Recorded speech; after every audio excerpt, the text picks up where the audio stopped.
사랑하는 추억제일교회 성도 여러분, 유튜브 시청자, 구독자 여러분 반갑습니다. 김정빈 목사입니다.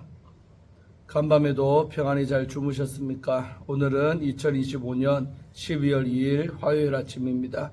오늘도 주 안에서 복된 날 되시기를 주의 이름으로 축원합니다. 제가 기도하고 오늘의 말씀 묵상을 시작합니다. 하나님 아버지 감사합니다. 간밤에도 지켜주시고 새날을 우리에게 선물로 주시니 감사합니다. 오늘도 주어진 이 하루 하나님의 뜻대로 주님의 영광을 나타내는 우리의 복된 삶 되도록 역사하여 주시옵소서. 또한 아버지 시간 말씀 묵상을 통하여 하나님의 음성을 듣게 하시고 주의 뜻을 분별하며 그 뜻대로 들은 대로 순종하는 복된 날 되게 해 주옵소서. 이 시간을 주님께 의지하옵고 우리를 죄에서 구원하신 예수님 이름으로 간절히 기도하옵나이다. 아멘. 할렐루야. 좋은 아침입니다. 오늘 함께 말씀 묵상하실 본문의 말씀은 우리 여호수아 우리 오늘 11장 16절부터 23절의 말씀입니다. 개역 개정판으로 우리 한번 읽도록 하겠습니다. 여호수아가 이같이 그 온 땅 곧 산지와 온 네겝과 고센 온 땅과 평지와 아라바와 이스라엘 산지와 평지를 점령하였으니 곧 세일로 올라가는 한락산에서부터 헤르몬산 아래 레바논 골짜기의 바알가까지라. 그들의 왕들을 모두 잡아 쳐 죽였으며 여호수아가 그 모든 왕들과 싸운 지가 오랫동안이라. 기브온 주민 히위 족속 외에는 이스라엘 자손과 화친한 성읍이 하나도 없고 이스라엘 자손이 싸워서 다 점령하였으니 그들의 마음이 완악하여 이스라엘을 대적하여 싸우러 온 것은 여호와께서 그리하게 하신 것이라. 그들을 진멸하여 바치게 하여 은혜를 입지 못하게 하시고 여호와께서 모세에게 명령하신 대로 그들을 멸하려 하심이었더라. 그때 여호수아가 가서 산지와 헤브론과 드빌과 아납과 유다 온 산지와 이스라엘의 온 산지에서 아낙 사람들을 멸절하고 그가 또 그들의 성읍들을 진멸하여 바쳤으므로 이스라엘 자손의 땅에는 아낙 사람들이 하나도 남지 아니하였고 가사와 가드와 아스돗에만 남았더라. 이와 같이 여호수아가 여호와께서 모세에게 말씀하신 대로 그 온 땅을 점령하여 이스라엘 지파의 구분에 따라 기업으로 주매 그 땅에 전쟁이 그쳤더라. 아멘. 네, 오늘 본문 말씀 먼저 주의할 때 은혜 받으시기를 바랍니다. 자, 오늘 16절과 17절 두 절의 말씀은 여호수아가 차지한 땅들의 개요가 나오고 있습니다. 이 단락은 여호수아가 차지한 땅들을 요약해 기술을 합니다. 몇 가지 관찰점이 있습니다. 먼저 본문은 땅을 여호수아가 점령했다고 말합니다. 18절, 21절, 23절 석절에 나오죠. 독자들은 이미 10장 후반부에서 여호수아의 리더십이 강조되는 인상을 받았습니다.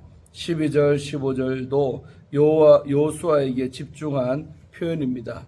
그의 정통성과 완전한 순종을 말하기 때문입니다.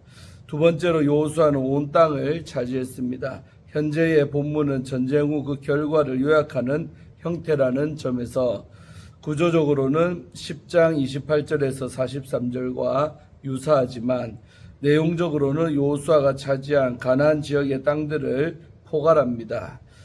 16절에는 북부 지역이 포함되지 않았고 17절에 남북의 핵심 지역이 포함되어 있습니다. 이 세일로 올라가는 한락산이 남부, 레바논 골짜기의 바알갓이 북부의 핵심입니다. 학자들은 17절에 기술된 지역이 남방, 북방의 한계점이라고 이해를 합니다. 이러한 접근은 자연스럽게 하나님이 약속하신 땅의 범주와 다름을 떠올리게 합니다. 셋째로 단순히 땅을 차지하는 것이 아닙니다. 현재의 단락은 17절 하반절에 집중하게 만드는 구조입니다. 17절 하반절의 문자적 번역은 목적어부터 시작해 행위의 대상을 강조합니다. 모든 왕들을 그가 붙잡고 또 공격하고 죽였다라는 동사는 연속적으로 한 단어로만 짧게 나열이 됩니다. 우리 18절 한 절은 오랫동안 지속된 전쟁에 대해서 말하죠. 17절 하반절에 이어 왕들을 이라는 목적어가 18절에 다시 반복됨으로써 신명기 7장 24절에 주어진 하나님의 약속이 성취되었음이 드러납니다. 여호수아가 그 왕들과 싸운 기간을 짧지 않았습니다. 싸운 지가라는 표현은 완료형 동사로 문법적 문맥적으로 현재 전쟁이 완료된 시점에서 상황을 기록한 것입니다. 여호수아와 이스라엘이 전쟁을 치른 기간은 14장 10절에 45년이라는 기간에서 신명기 2장 14절에 우리 38년 광야 방랑 기간을 뺀 7년으로 볼 수가 있습니다. 추가적으로 갈렙은 40세에 가나안 정탐을 떠났고 우리 14장 7절에 나오죠. 광야에서 38년을 보냈기에 가나안 초기 입성 시기에는 78세였을 것입니다. 14장 10절에 85세라는 그의 나이를 기준으로 해도 7년이 계산이 됩니다. 하워드, 우리 데이비드 하워드라는 신학자는 우리 18절을 10장 42절과 연계 신학적으로 보아야 한다라고 설명을 합니다. 42절을 포함한 단락, 우리 28절에서 43절은 현재의 단락, 우리 16절에서 23절과 같이 전쟁의 상황을 전체적으로 요약하는 부분입니다. 42절은 비록 남쪽 지역에 초점을 맞춘 진술이기는 하지만 땅을 단번에 빼앗았다라고 말하고 있습니다. 그리고 현재 본문은 빼앗은 것이 오래되어 걸렸다라고 말을 합니다. 종합적으로 우리 빼앗는 것이 단번에 이루어졌지만 오래 걸렸다라는 표현이 됩니다. 문학적으로 단번에는 가나안 땅의 정복이 전격적이며 압도적으로 이루어졌다는 메시지를 전달합니다. 또 오래 걸렸다는 표현은 약속의 성취가 백성이 경험해야 하는 과정이었음을 뜻합니다.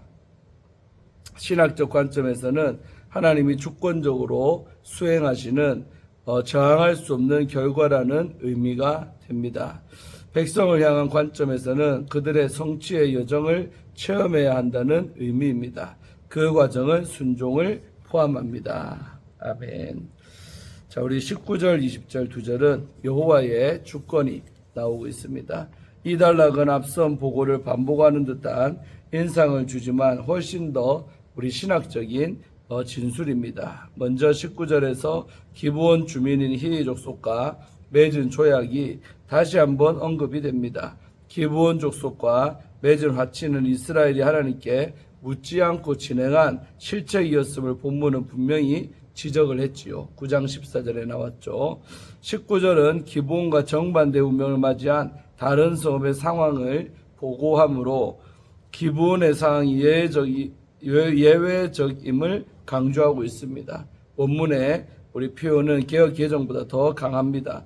문자적으로 우리 부정으로 시작하며 중간에는 제외하고라는 표현을 씁니다. 이 표현은 기브온이 역사적으로 이스라엘에게 어떤 영향을 줄지 궁금증을 유발합니다. 신학적으로는 하나님이 주권적으로 주관하시는 역사에 인간이 책임이 있음을 말을 합니다. 인간은 삶에서 일어나는 사건의 책임을 하나님께 전가할 수 없습니다. 20절은 기브온 외의 족속들의 마음이 완악했기 때문에 이스라엘에 대적했다라고 말합니다.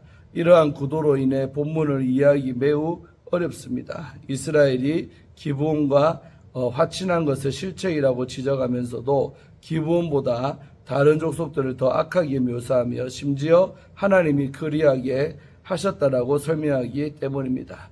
먼저 하나님의 책임과 관련해 20절은 출애굽 사건 때의 바로를 생각나게 합니다. 출애굽기 저자는 여호와께서 바로의 마음을 완악하게 하셨다라고 반복적으로 말을 합니다. 하나님이 죄인들을 처벌하는 방식 가운데 하나가 그들의 악한 가운데 내버려 두는 것입니다. 우리 신약과서 로마서 1장 20절부터 25절에도 우리 방임하셨다라는 그런 표현이 나오죠. 방치했다라는 것입니다. 한편으로 사무엘상 6장 6절은 애굽인과 바로가 그들의 마음을 완악하게 했다라고 언급을 하지요. 그렇다면 기브온은 상대적으로 올바른 선택을 한 것입니다. 그들은 비록 진멸의 대상이었지만 스스로 처벌을 벗어날 길을 찾은 것입니다. 그들이 다른 족속보다 나은 족속이라는 의미가 아닙니다.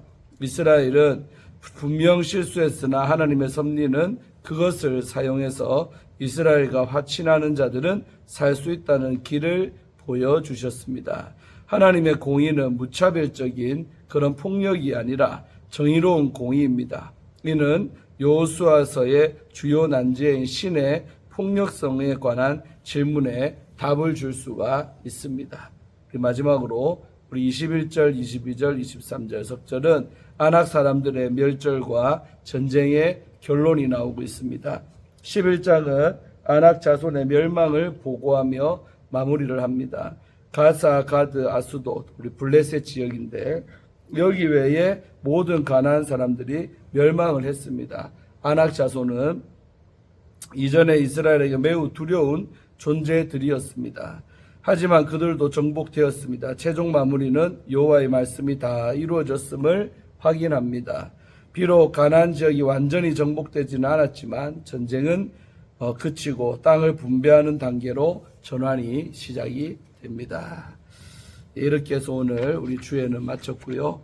우리 하나님의 생각에 집중하라는 주제를 갖고 마지막으로 한번 살펴보도록 하겠습니다. 가끔 우리 아이들과 퍼즐 놀이를 할 때가 있지요. 처음에는 20피스짜리 작은 퍼즐을 맞추면서 즐겁게 시간을 보냈는데 아이들이 점점 더 많은 퍼즐 조각의 퍼즐을 들고 와 맞추다 보면 진땀을 빼게 됩니다. 퍼즐 조각 하나하나는 제멋대로 삐죽 튀어나오거나 움푹 파인 모양이라 도무지 무슨 그림의 일부인지 알 수가 없습니다. 어떤 조각은 쓸모없는 것처럼 보이기도 하고 어떤 것은 도대체 어디서 들어가야 하는지를 알 수 없는 애물단지 같습니다. 그러나 끝까지 포기하지 않고 우리가 맞추다 보면 어김없이 아름다운 그림이 완성됩니다. 이 과정에서 아이들과 함께 기뻐하다 문득 깨달았습니다. 우리의 인생도 이와 같구나. 하루하루를 살다 보면 때로 기뻐하는 날들도 있고 실패처럼 보이는 날도 있고 의미 없어 보이는 날들도 있습니다. 그러나 하나님은 그 모든 조각들을 사용하셔서 결국은 멋진 그림, 하나님의 작품을 완성해 가십니다. 오늘 본문은 가나안 정복 전쟁이 마무리되는 그런 장면입니다. 여호수아는 남부와 북부를 아우르는 모든 땅을 정복을 했습니다. 16절에서 17절입니다. 성경은 그 땅을 산지, 네겝, 평지, 아라바, 이스라엘 산지, 레바논 골짜기 등 구체적으로 언급을 하며 이스라엘이 차지한 땅의 크기와 범위를 보여줍니다. 하나님이 아브라함에게 약속하신 땅이 이제 실제로 이스라엘의 소유가 된 것입니다. 그러나 중요한 사실은 이 전쟁이 단번에 끝난 것이 아니라는 것입니다. 여호수아가 그 모든 왕들과 싸운 지가 오랫동안이라 18절에 나오는 표현이죠. 라고 저자가 기록을 했습니다. 학자들은 이 기간을 약 7년 정도로 봅니다. 하나님은 단숨에 모든 것을 해결하지 않으셨습니다.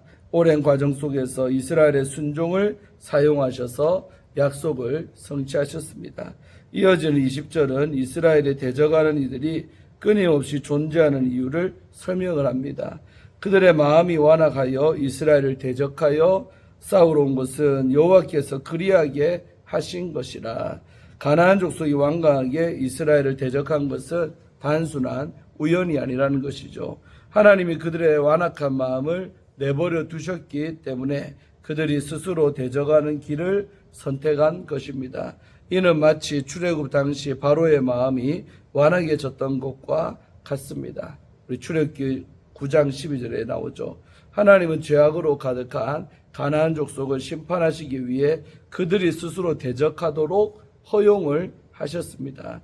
동시에 이 과정을 통해 하나님의 공의와 약속이 이루어졌습니다. 창세기 15장 16절에서 하나님은 아모리 족속의 죄악이 아직 가득 차지 않았다라고 말씀을 하셨는데 이제 때가 차서 심판이 임한 것입니다. 우리 입장에서는 큰 고난처럼 보이는 일이 사실은 하나님이 큰 그림 속에서 이루시는 구원의 한 퍼즐 조각일 때가 있습니다. 또한 본문은 아낙 사람들을 쫓아낸 사건을 언급합니다. 21절과 22절이죠. 아낙 족속은 거인으로 불리며 이스라엘 백성에게 두려운 상징이었습니다. 40년 전 이스라엘이 가나안에 들어가지 못했던 이유도 아낙 족속 때문이었습니다. 민수기 13장 28절이죠. 그러나 이제 여호수아는 그들을 몰아내고 이스라엘은 마침내 그 땅에서 안식을 누리게 되었습니다. 23절이죠. 우리가 크게 두려워하는 대상도 하나님의 역사 앞에서는 무너질 수밖에 없습니다. 본문은 중요한 메시지를 줍니다. 우리는 이해할 수 없는 고난의 조각들을 경험합니다. 왜 하나님이 이런 실패를 허락하셨을까라고 질문을 하지요. 성경은 분명히 말합니다. 여호와께서 그리하게 하신 것이라고. 20절이죠. 하나님은 우리가 볼 수 없는 큰 그림을 그리고 계십니다. 우리의 눈에는 실패 같아도 하나님 입장에서는 걸작을 이루는 한 조각입니다. 사랑하는 조업제일교회 우리 성도 여러분, 눈앞의 상황이 이해되지 않고 고단한 현실에 힘들 수가 있습니다. 그러나 모든 것은 하나님의 손 안에 있습니다. 하나님은 우리의 순종을 통해 약속을 성취하십니다. 우리의 생각과 뜻보다 높고 깊은 하나님의 뜻을 기대하면서 감사함으로 승리하는 복된 하루가 되시기를 간절히 소망합니다. 아멘. 예, 오늘 말씀도 너무 은혜롭지요, 여러분. 그래서 하나님의 계획은 우리가 다 이해할 수 없다는 것을 겸손하게 인정해야 됩니다. 그래서 다 이해되지 않아도 시간이 지나서 결과를 보면 그때 그래서 그랬구나 라고 이해가 되죠. 그래서 제가 늘 저도 부흥에 인도하면서 말하지만 지난 다음에 깨닫는 은혜라는 게 있습니다. 그 당시에는 절대로 모르죠.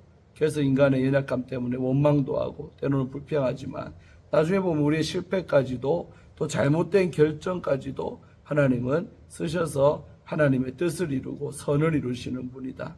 그래서 롬파리팔이 그래서 중요한 거죠.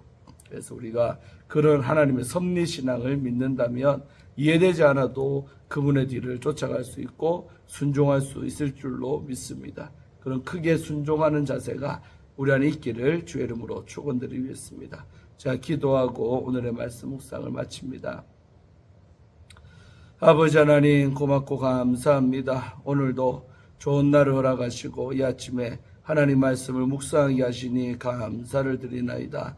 오늘도 주신 귀한 말씀 잘 깨닫고 또 나에게 주신 말씀으로 믿고 우리도 이해되지 않아도 그 순종의 길을 두벅두벅 걸어갈 수 있도록 축복하여 주시옵소서. 순종만이 하나님의 뜻을 이루는 길임을 믿사오니 아버지 우리의 끝까지 순종의 자세를 잃어버리지 아니하고 끝까지 순종해서 정말 나를 향한 아버지의 계획들이 다 이루어지고 또 마침내는 하나님을 찬송하고 높여드리는 놀라운 역사가 나타날 줄로 믿습니다.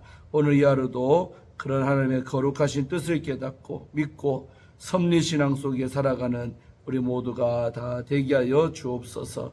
감사드리옵고 예수님 이름으로 간절히 축복하며 기도하옵나이다. 아멘. 할렐루야. 오늘도 좋은 하루 되시기를 바랍니다. 샬롬.